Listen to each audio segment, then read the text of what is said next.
കിളിമഞ്ചാരോയിലെ Uhuru എന്നുള്ള കൊടുമുടിയാണ് കീഴടക്കിയത്. ഇതിനു മുമ്പ് ഇത് ആദ്യമല്ല അർജുൻ പാണ്ഡ്യൻ ഈ ഒരു മേഖലയിൽ തന്റെ കൈ വയ്ക്കുന്നത് അല്ലെങ്കിൽ കാൽ വയ്ക്കുന്നത്. ഉത്തരാഖണ്ഡിലെ ദ്രൗപദി കാ ദണ്ഡ 2 എന്നുള്ള ഈ കൊടുമുടിയും 5760 മീറ്റർ ഉയരമുള്ള കൊടുമുടി കീഴടക്കിയിട്ടുണ്ട്. അതെ, അതൊന്ന് കാണാം. ആഫ്രിക്കൻ ഭൂഖണ്ഡത്തിലെ ഏറ്റവും ഉയർന്ന കൊടുമുടിയാണ് കിളിമഞ്ചാരോ. ലോകത്തിലെ ഏറ്റവും ഉയർന്ന സ്വതന്ത്ര പർവ്വതം കൂടിയാണിത്. ഈ കൊടുമുടിയാണ് അർജുൻ പാണ്ഡ്യൻ കീഴടക്കിയത്. ആഫ്രിക്കയിലെ ടാൻസാനിയയിൽ സ്ഥിതി ചെയ്യുന്ന ഉഹുറു കൊടുമുടിയിലേക്ക് ഫെബ്രുവരി 19-നാണ് അർജുൻ പാണ്ഡ്യൻ യാത്ര ആരംഭിച്ചത്. 5 ദിവസത്തെ ട്രക്കിംഗ്. കിളിമഞ്ചാരോ കൊടുമുടിയിലെത്താനുള്ള 6 റൂട്ടുകളിലൊന്നായ മച്ചാം റൂട്ടിലൂടെയായിരുന്നു യാത്ര.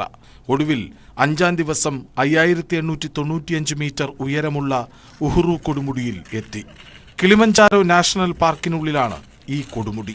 We are at the top of Africa with my great friend from India. Hi.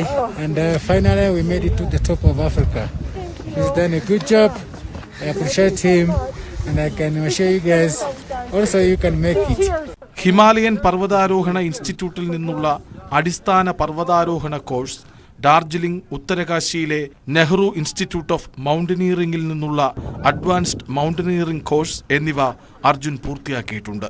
തുടർച്ചയായി പർവ്വതാരോഹണം നടത്തുന്നയാളാണ് ഇടുക്കിയിലെ മലയോര മേഖലയായ ഏലപ്പാറ ബോണാമിയിൽ ജനിച്ചു വളർന്ന അർജുൻ പാണ്ഡ്യൻ.